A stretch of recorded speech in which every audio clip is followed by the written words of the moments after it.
Welcome everyone. Thank you for joining us for the IU Institute for Advanced Study lecture series on democracy and collections. We're very happy to have some of you back and some of you with us for the first time. This is an ongoing lecture series. It started last semester as part of the themester tie-in with democracy, and it'll be continuing throughout this semester as well. So if you're interested in these topics generally, let us know and we will be very happy to keep you in the loop. You can also follow us on Facebook or watch our other social media or sign up for our notifications. We'll be very glad to have you in communication with us. I'm Suzanne Godby-Inglesby. I am the Associate Director for the Institute, and this is a topic really near and dear to my heart. So I'm very glad to be able to have you all with us today. I'm also very pleased that our colleague Sarah Milligan has joined us today. Sarah is a folklorist at Oklahoma State University, where she is the head of the Oklahoma Oral History Research Program, and that is within the library system there at Oklahoma State. So one of the small silver linings of the way we do business these days is that it is very easy to invite our colleagues from other institutions to come and share with us. And Sarah, thank you so much for being with us and agreeing to share this. I was fortunate to see Sarah give a presentation about this topic at the 2020 American Folklore Society annual meeting, and I asked her after that if she'd be willing to share with us as part of this lecture series, because I think this topic of archival language and bias is really important, and it ties in really nicely with this. And she very kindly agreed to do a version of that for us today. And this is prepared for a general audience, but Sarah is very happy to talk with folks about specific questions, your needs as a researcher or questions as a student or someone who is preparing materials, any interest you have in this. She's very happy to answer specific questions as we go along.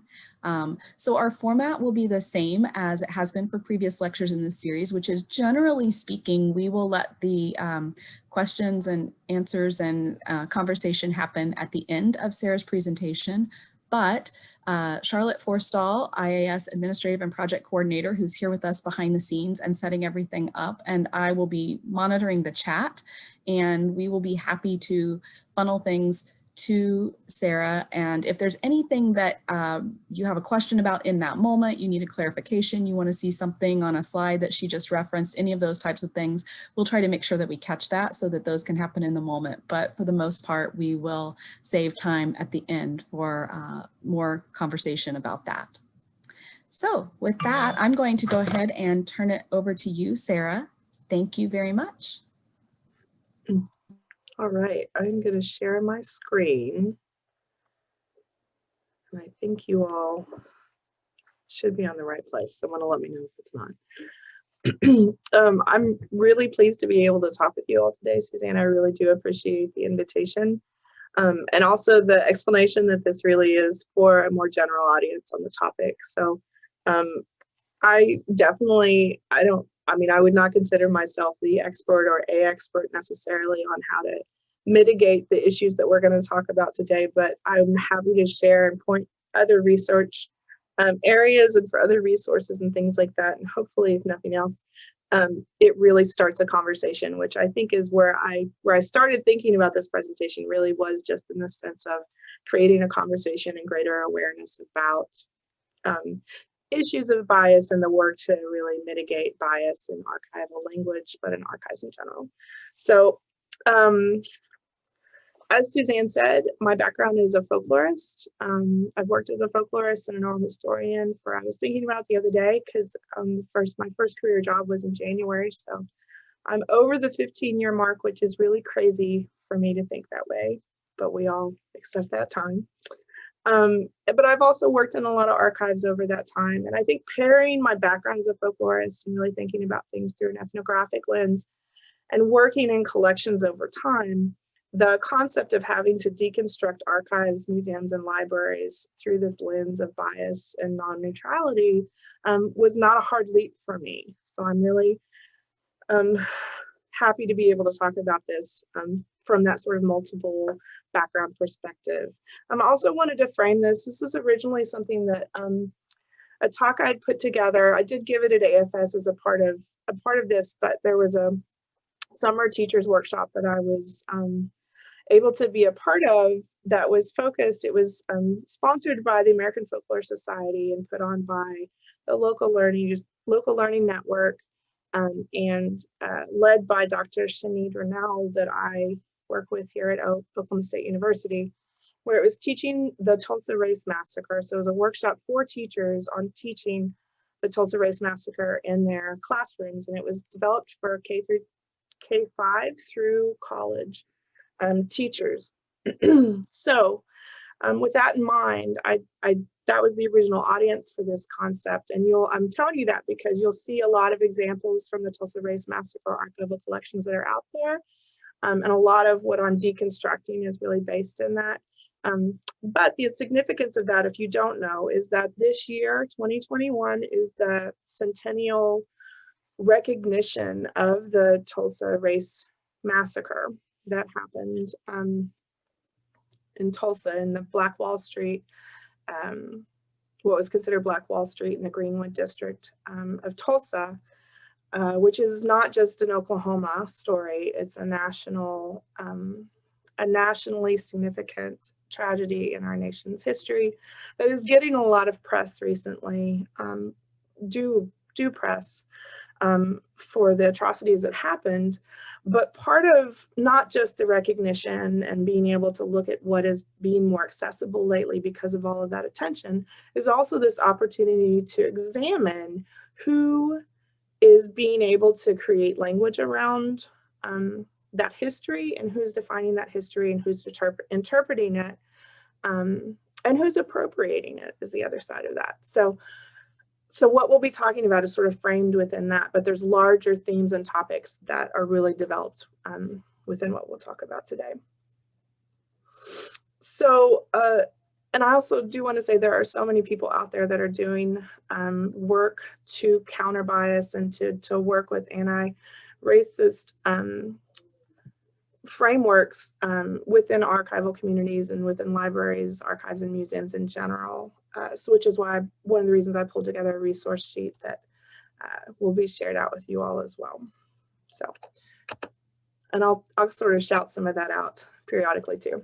But one of the first things to really get started is this idea of when you're thinking about when you're interacting with an archival collection, or you're looking at an archive, like a physical archive that holds collections and manages collections and describes them and organizes them, ask yourself some really basic questions, right? So it should always start with, what do you know about this institution or this organization, right?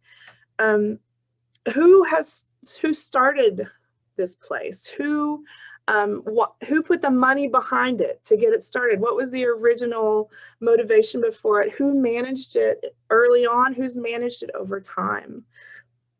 And why was an archive originally created, right? For what purpose? Who decided what was going to be collected, and who still decides what's going to be collected? And is there equity in those decisions, right?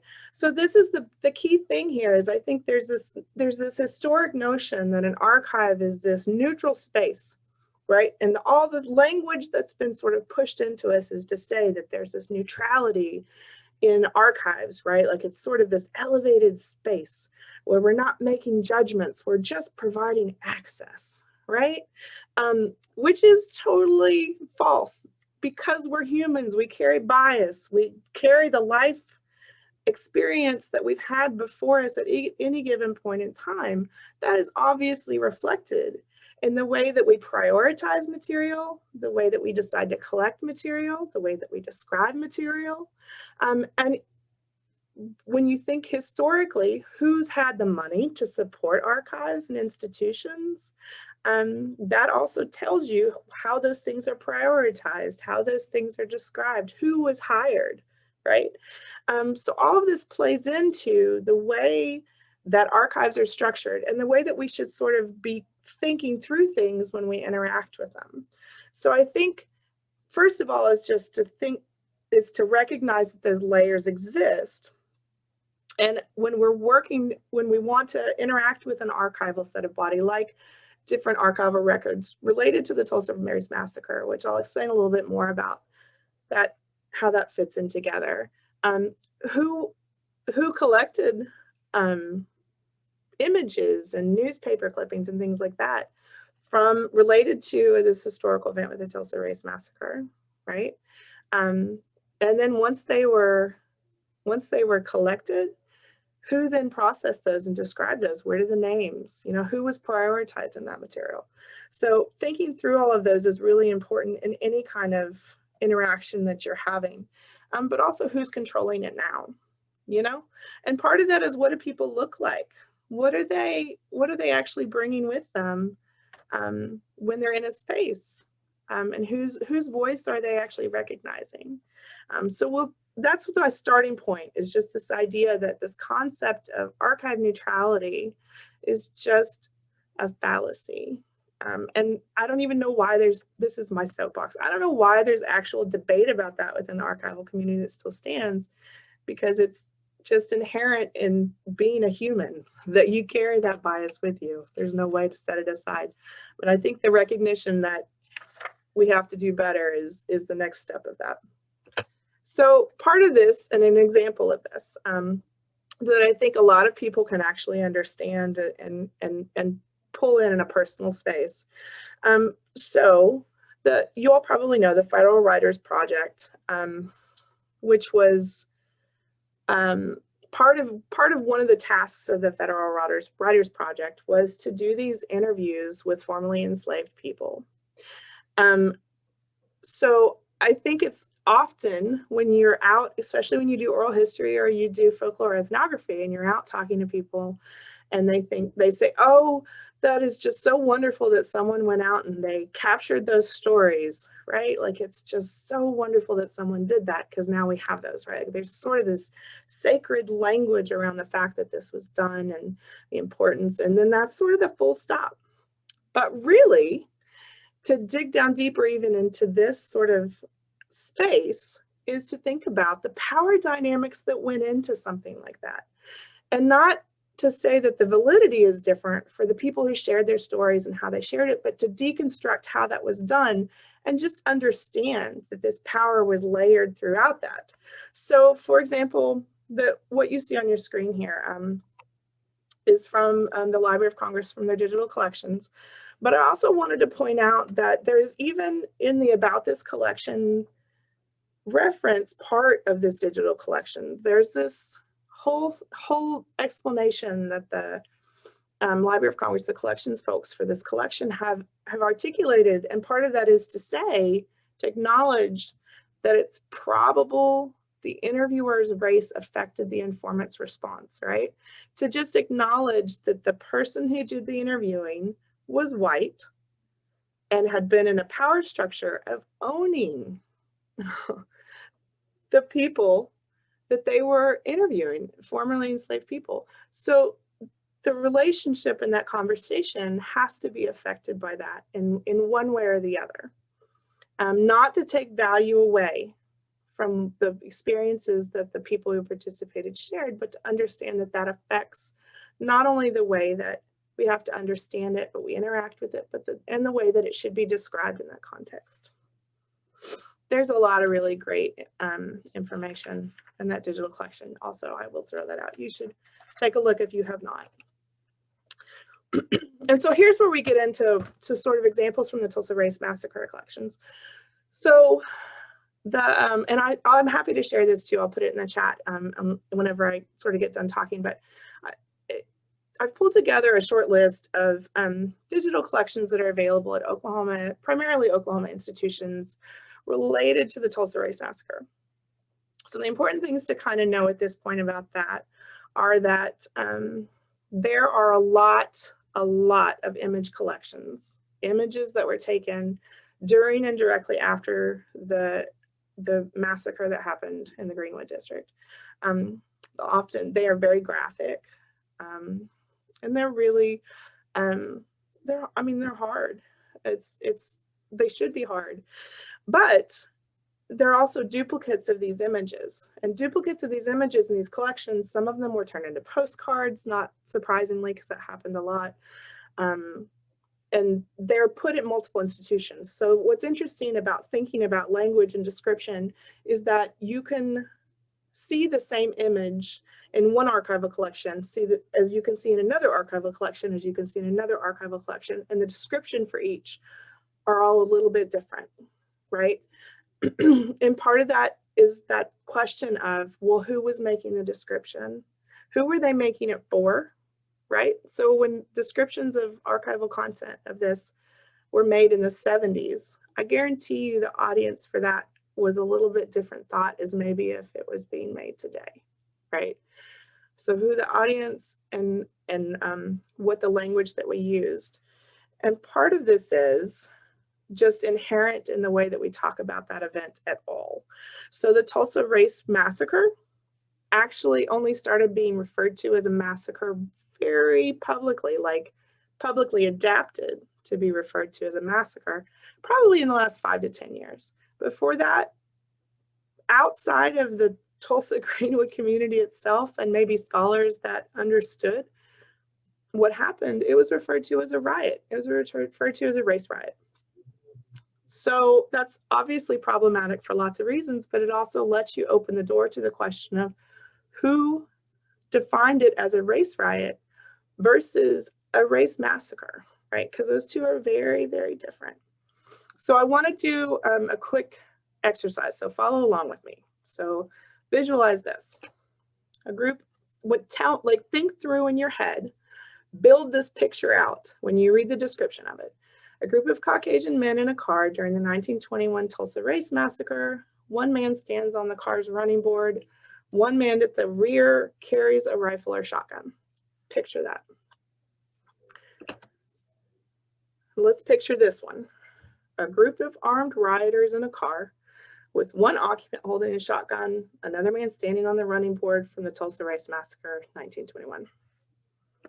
That is of the same picture, right? Like those are two different descriptions of the same image. And for me, one of the striking points of this is that one of them very specifically calls them out as white rioters versus just some Caucasian guys riding in a car holding guns, right? And part of this is the way that we shift our thought into recentering what is happening and who's actually focused and who's the audience of archival material. And you can see like these images, like I said, they're in multiple different places. So what are the places that I have found as most helpful that really walks through this issue in a broad enough terminology to where it's easy to understand without having to dig through a lot of archival theory, is this Archives for Black Lives in Philadelphia Anti-Racist Description resource. It's sort of like a guide that's been developed over the course of time by several people with lots of input. I'm sure they would say it's absolutely not perfect, but what I want to draw from this and point back to this are some key points in really thinking about how to change the way that we think about language and archival descriptions. So this idea that we have to unlearn the neutral voice of traditional archiving descriptions. So it's this, like I said earlier, it's sort of this shift from an archive is objective, an archive just describes what's there, right? We're not allowed to have anything that might make people think that we have human interactions or opinions, right? But you cannot be neutral. You cannot be neutral when describing something that is active. Like the picture before, if you whitewash the fact that there was white rioters going in, taking part in this activity that was happening, it's known, it's a fact. It's not even disputable. But you try and call it something else, then that really neutralizes what's happening, right? And takes away from the community that it's actually affecting. So unlearn the neutral voice. Use descriptive language that's respectful of larger communities. Even better, talk to those communities and see how they want to be represented within an archival space.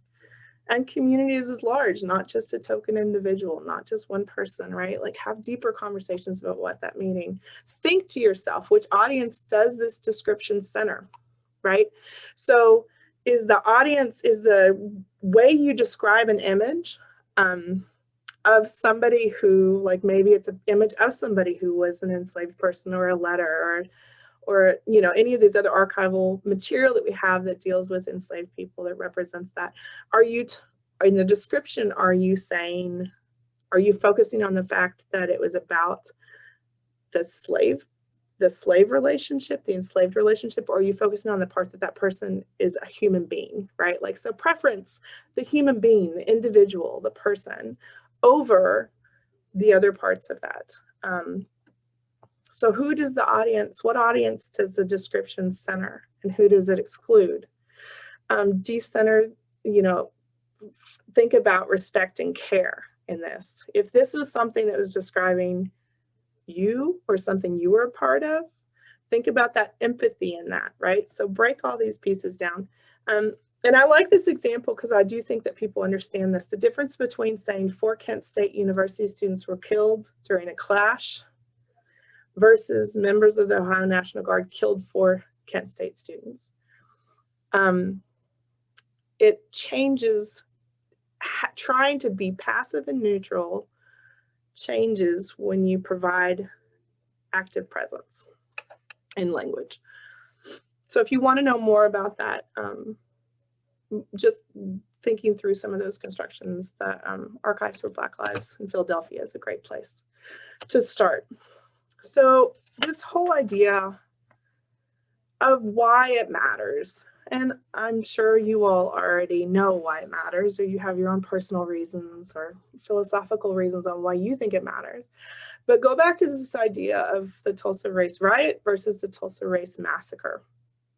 So the background with that, really, as I understand it, was labeled a Tulsa Race Riot directly after the event happened. Partly, maybe more than partly, but it was named that by the white people in the community, right? Who started, the newspapers called it that, the politicians called it that, the community leaders, the white community leaders called it that. And by calling it a race riot, instead of acknowledging it, it was a massacre of white people in Tulsa that went into the black part of town and burned it. By doing that, it negated the insurance claims of the people who lived in the Greenwood district. Okay? Because the insurance policies had a clause that if there was destruction based on a riot, they did not have to pay out. So that is understandable how that happened. It's horrible. But the thing is, the label of riot persisted publicly for like 80 years after that. Like I said, up until maybe 10 years, 90 years, right? And people in the Greenwood district, the Greenwood Cultural Center, representatives, individuals have been arguing against that label for decades, have been publicly trying to push against it with not much movement, right? And I think that's interesting from the archival reflective piece of this, because you could see that shift change. Archival collections were labeled the Tulsa Race Riot collection. You can still see it in a lot of them. And about 5 or 10 years ago, archives that were more maybe culturally attentive, maybe more tied in with community members as archival practices have sort of changed. Collections were getting renamed, Massacre versus Riot, in deference to that, in inclusion of how the community felt and what history actually says about that. This, to me, is a big deal, to shift your language, to acknowledge that you got it wrong, not erase it. You have to have a track of who was making those decisions, how were they being made, when were they changed, but acknowledge that the inclusive way of thinking about this involves the communities which it represents and considers those as their audience members versus just your traditional academic, scholarly, whatever that you think more about archives as being the audience for. It also matters when we think about, I have been mulling this in my head so much, and I'm sure a lot of you all have too, in the last couple of weeks, because we've been going back and forth. Did we have an insurrection or was that a protest on January 6th? And it's going to be dependent on who you talk to and what narrative that they are trying to perpetuate. So when archives look at the event of January 6th, think about all those photographs that were taken, all those social media posts that are going to be scraped and archived. How is the metadata going to be written for those, right? Are we using insurrection? Are we using language that supports the idea of insurrection? Or are we talking about it as a protest? They got a little wacky, right? And you can see now publicly that there's this sort of push from the people who want it to be the protest narrative against this label of insurrection, whereas the day after it happened, there was a very definite stand to label this. So thinking back, I think to me, the parallel there is that, and actually there was an article written by one of the Tulsa race massacres, the survivor's granddaughter. I think Mary Parrish was the survivor, and I can't remember the name of her granddaughter right off the top of my head. I know I can come up with the article if you need me to, though, where she had written this article that basically paralleled the Tulsa race massacre to the January 6th insurrection. So to me, looking backwards at how this event was shaped over time and how it was initially co-opted by the dominant class to frame it in a certain way, and it only recently has the people that that event actually more closely affected, the generations of descendants from the Tulsa race massacre survivors, are starting to be able to shape that narrative more clearly. So how are we looking at things now moving forward, and who are we letting to shape that space? And where is it going to represent 50 years from now even? So all of this also, and part of why I think that this is a good example, is how do you put all these concepts to work, right? So are you thinking about bringing this idea of how you should reshape the way that you think about archival spaces and just be able to question and acknowledge that there are these inequalities just inherent in the way that they've been structured and built with students or with in other maybe audiences that you interact with or people that you interact with. Some of the ways, since I originally was thinking about this for a teacher's activity for K through undergrad classrooms, is if it's a working as a classroom activity, this just is another point to acknowledge the concept of implicit bias, just that we all have. But also a space where you can take one step forward thinking towards how do you shift the way that you speak and that you think into using anti-racist frameworks. It's a really, sort of good way for that. I don't want to say non-threatening because it's not necessarily non-threatening, but it's sometimes when we look at things that are rooted in the past, it's easier to work through the processes that affect us today. And also, this concept of informational literacy, which is not a new thing, but we obviously still need to keep pushing forward on more.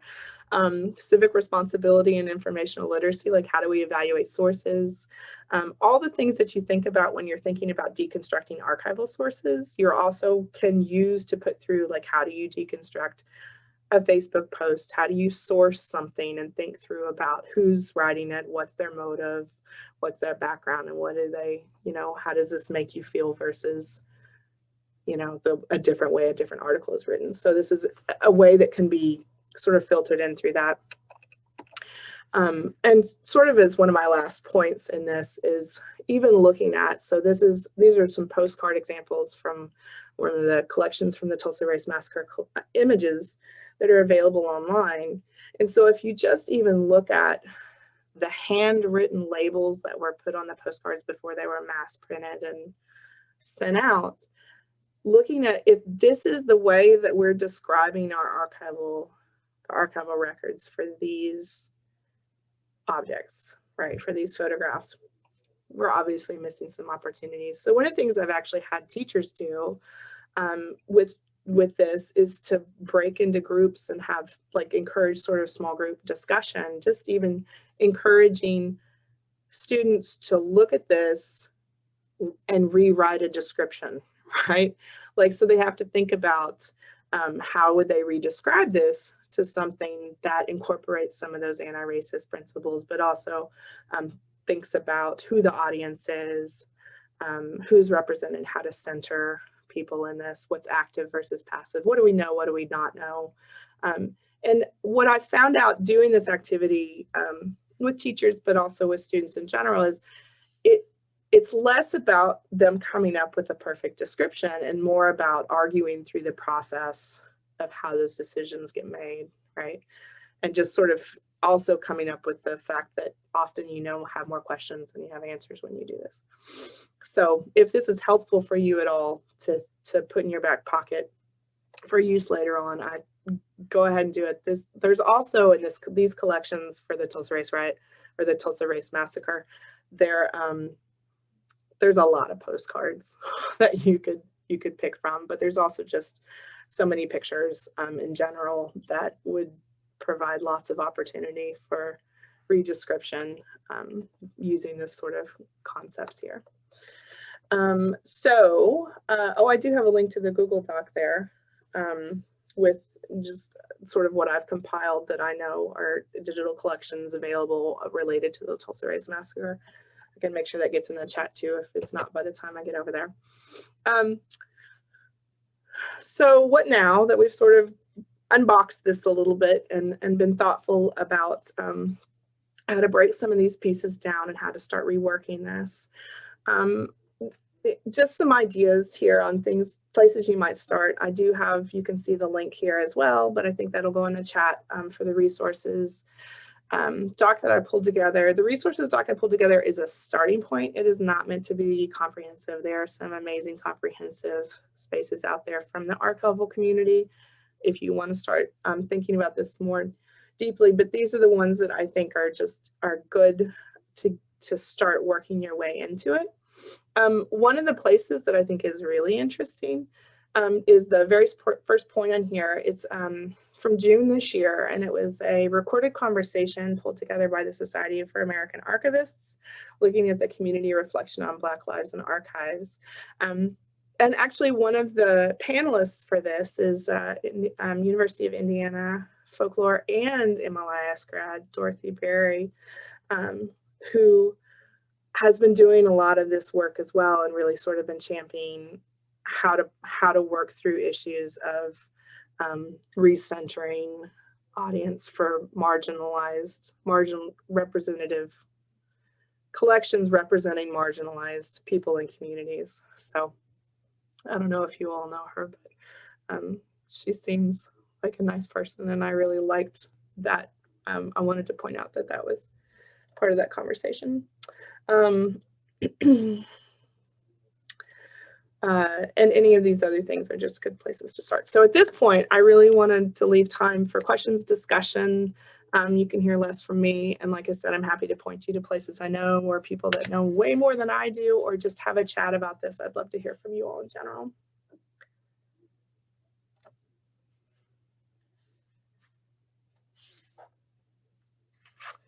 I love the affirmation, or Dorothy being a wonderful, brilliant human.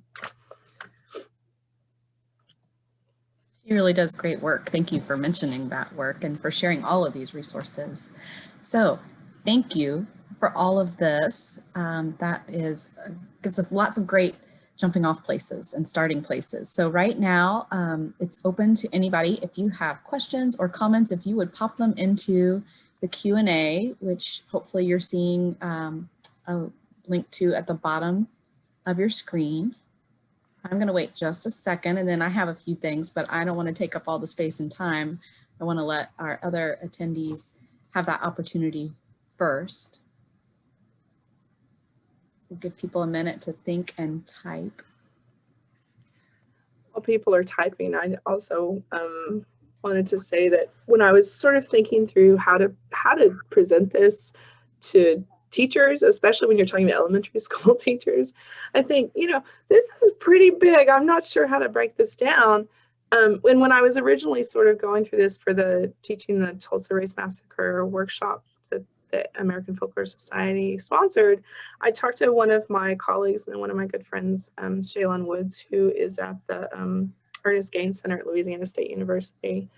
And I just want to say that because this is also to acknowledge that all of this happens by being willing to talk about it, right? And just sort of push each other to be more thoughtful and also to be more public in the fact that it's okay to not always know the answers or to be the expert, which is the archival side. You always feel like you have to have that authoritative voice. Right, and I was thinking about what you said about going through and recaptioning things, or I liked what the exercise you did with us, which was just reading the caption and saying, what does that look like? And here's the picture. I think those are super useful. And I was thinking other ways to go about that, that maybe would even take a farther step to give students even more objectivity, would be to find some event that it's very unlikely that they're familiar with at all, and give different groups within a class different accounts of it and have them read it and talk about it in their groups and then present it and tell the class what happened. And then they would see those sort of really different ways that that was presented. That could be another way to approach it. Yeah, that's interesting too. And I think part of the, you know, what you get with that too is that you always have people that come from, you don't ever know what groups people represent. So you have the audience built into that as well as the non. Anyway. Right. Right. So there is a question I see. There is, from Doug Gray, and he asks, do you sense that some have difficulty processing their feelings when confronted with bias in historical archives? Do you mean, do people get offended if you try and talk about the fact that archives might be biased? Because if that is the case, then yes. Yeah, he says yes. So. Okay, yes. People, there are some people, yes, that this is very hard. This is a very hard hill to walk up.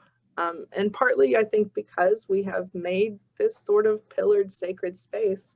And what's hard for me is, you know, in folklore studies and in other ethnographic and just people fields, you know, I think it was late as the 70s when people were like, oh, me standing here impacts how all these other people are acting. So I can't take myself out, right? So it's interesting to me that archives, I would say in the last 10 years, I don't think that's wrong. It's really been when the really public reckoning has sort of been pushed, where it's just like, you know, I'm creating this and I'm a human, so I can't take myself out.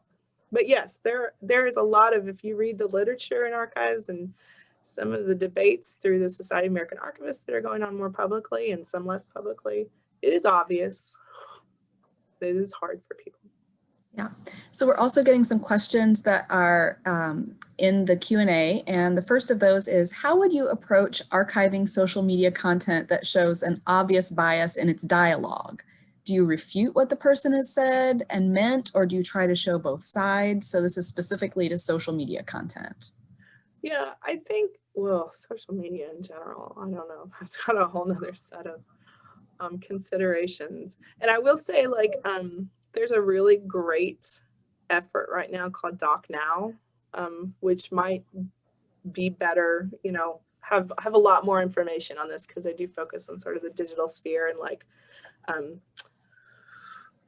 racial justice now and social justice now. So Doc Now is a good place to follow this up with. But I think for me, if it's talking about shaping, that wasn't the so I don't know that you refute the person, but you do try and provide as much context. I think the most part of this is you're not trying to make people not be racist in the way that they've talked about things, but you're not trying to make it okay, right? Like you're not trying to provide a platform where someone is just like, that's just the way people talked, right? Like, I don't like what some of the examples given are looking back at like some of our founding fathers, right? And I think thinking back to the 1776 report that just came out, there's lots of examples of this. But in the way that we are afraid to sort of say, well, Thomas Jefferson was a slaveholder, right? Like we always say, oh, he did these things.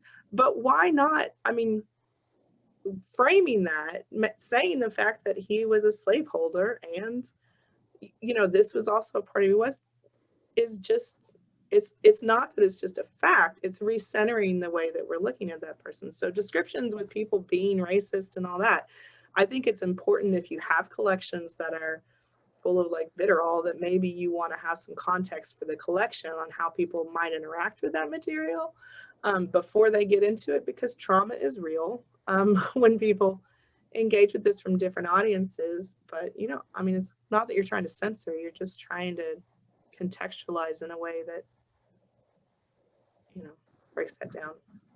Yeah. So thank you. The next question that's here in the Q&A says, in your documentation practices, how do you engage local communities to participate in shaping the narrative of the Tulsa massacre, especially when the memory of the event might be a historical trauma, as you just mentioned, trauma is real, but some might not want to revisit? Yeah. I mean, I think anything when you're talking about engaging local communities, it involves not just a phone call once, right? It's really being real and trying to develop relationships and inviting a real space to have a conversation. And also, if what you're hearing is that that's not something that is meant for public interaction, being respectful of that as well. So I'll give you an example right now. And I'm sure there are people on here who have lots of other great examples and thoughts about this too, and probably more experience than I do with it. But one of the things, so where I'm at Oklahoma State University, it's the main campus. There is a branch campus in Tulsa, which is where any collections that we've had that represent the Tulsa Race Massacre have come from the Tulsa branch. They do not have a full-time archive. They do not have an archivist. And so a lot of times we're sort of helping to field all of that. So I'm bringing this up because they have a series of material that they are currently getting digitized. And that allows us at this point to start having this conversation of, okay, now that you're going to have this, how are you going to make it public? Who are you talking to, right? So going to making sure that the Greenwood Cultural Center, the people who have been public advocates that have been really pushing for this, changed language and representation and inclusive language are part of the conversation as that collection gets developed, is the way to do that. And that also opens the door to reflecting back on the current collections that are available and having a larger conversation of what it means that they are available, and if they all should be available the way that they are now. So I think most of it is just really deep listening and intentional inclusion, and not going in thinking you already have a result that you want to come out of it. So our next question is, have you ever seen conflicting descriptions with different levels of bias of artifacts or events within a single collection? Yeah, that's a good question. I mean, yeah, I said yes. I do, because metadata gets created in different ways. We had a collection a few years ago, which was that we had dealt with a historic Native American boarding school that was here in Oklahoma. And we were working with the Alumni Association for that school, who was a really active group to as we were digitizing and as we were processing that collection. It was mainly their collection, actually. So a lot of the descriptions were coming from them, but I also had students working on, and so they were often just like taking what they knew or what they saw and copying and pasting. And so from what they knew in that collection, there was a whole lot of remediation that we had to do based on, you know, like modern terminology and more, you know, shifting the audience space and thinking through what we knew, what we didn't know. So I think part of that comes with sometimes it depends on, I don't know, we're all stressed, right? And when you're looking at 1,000 or 2,000 or 5,000 objects in a collection that you're trying to process, you often do break that up. And sometimes not all descriptions are created equal. But I also think that we have to acknowledge that, especially working with marginalized communities and disenfranchised communities in general, that just saying that we don't have enough time is not a good enough answer anymore, right? And when we think about the fact that archives are managed predominantly by white institutions, there's a rightful burden that needs to be there to go back and try and be reflective and more inclusive and be transparent on if that happens or if it does not happen and who's making the descriptions. So I don't know that was the actual question, but. And people are also very welcome to ask follow-ups or contribute their own experience as well. We welcome all of that.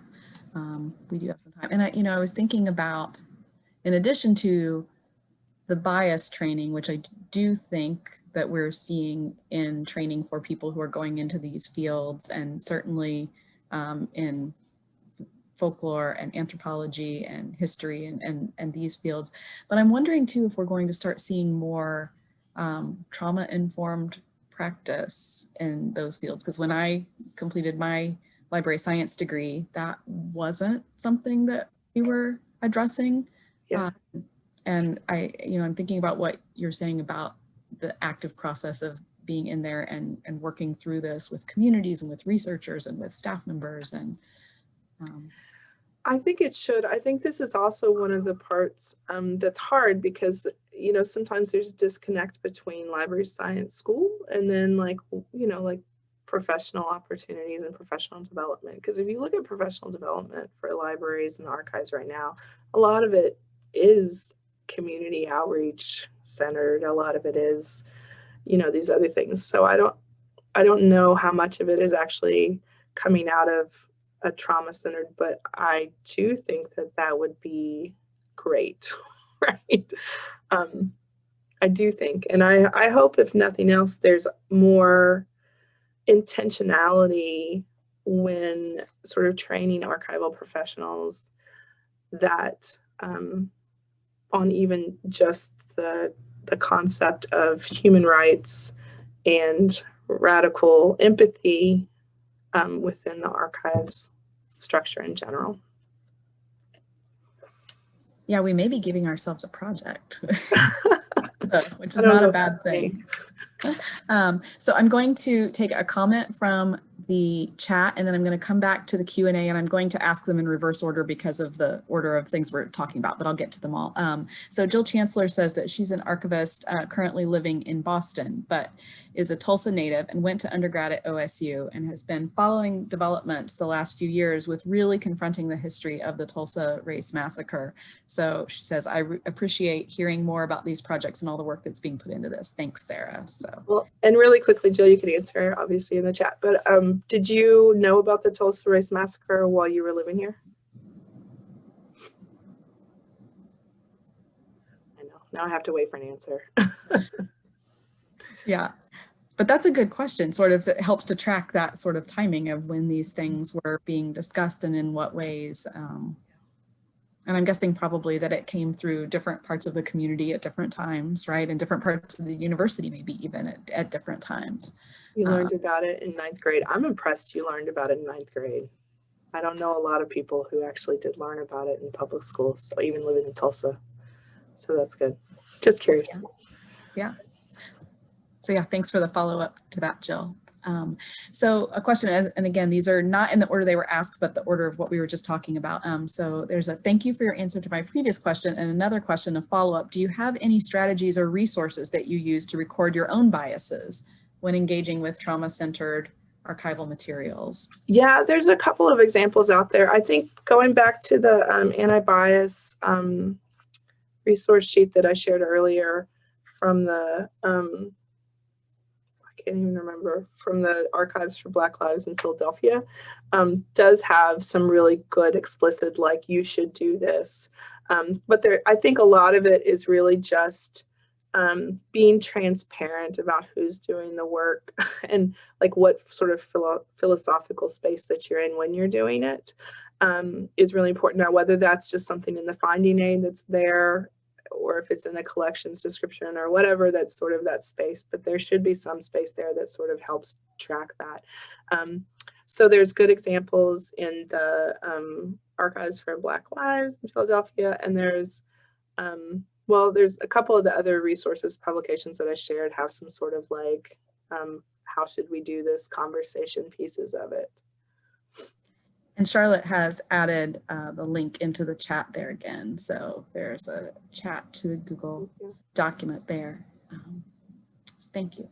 Okay, and then going back to social media, how would you appropriately archive the fact checking, the banning, et cetera, like what we've just witnessed with Trump, et cetera, all the things around that? So like to explain the sudden drop off of so many radical right voices without placing a progressive bias or assumption about what they would have said. Well, I think you have to sort of decide what the narrative is, right? So you're with archives, you are trying to document as much spaces so people can wade through that and they can use it as evidence in their own historical reconstruction or discovery or whatever it is.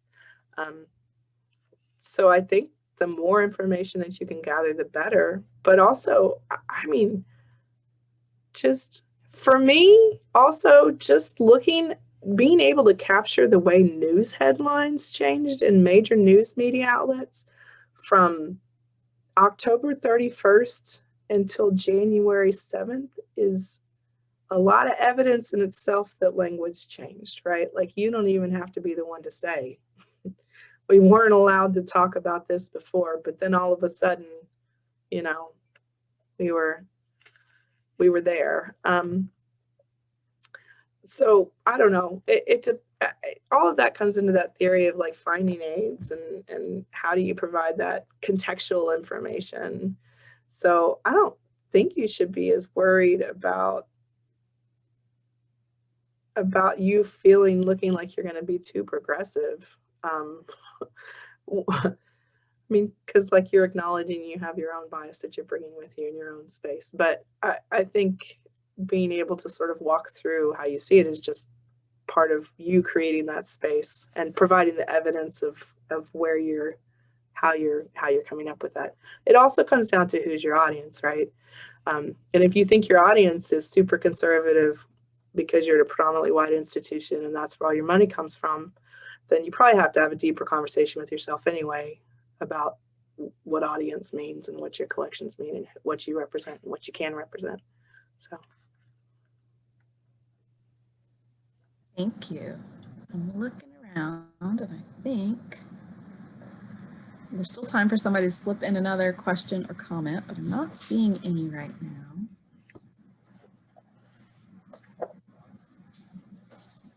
So thank you again for all of this, for these suggestions and the case studies and helping us think through all of that.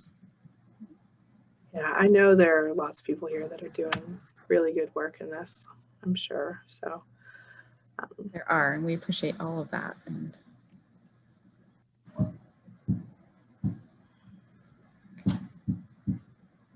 so I'll just mention while we're paused just to see if there's anybody else who had another question or comment that they wanted to share. Charlotte right now is putting links in there to register for the upcoming events. We don't have the details completely nailed down about those right now, but if you want to just sort of be in the loop and know what's coming up and get the latest about that, there are 2 Zoom webinar registration links that you can use right there.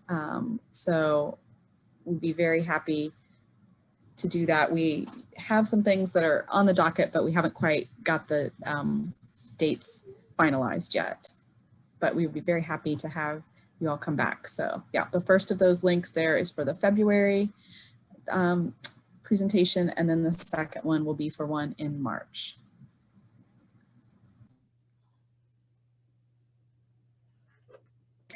And I guess I'll just say I have like one more maybe kind of close up question, unless it jumpstarts anything for anybody else, which would be, when you're working with researchers, community members, or people who are going from one institution to another, or maybe who are at the beginning stages of doing research, they're new to working with archival materials, what sorts of tips do you have for them, or for students, for people who are kind of learning the ropes, about how to identify these types of bias for themselves, and how to deal with it on the researcher side of things?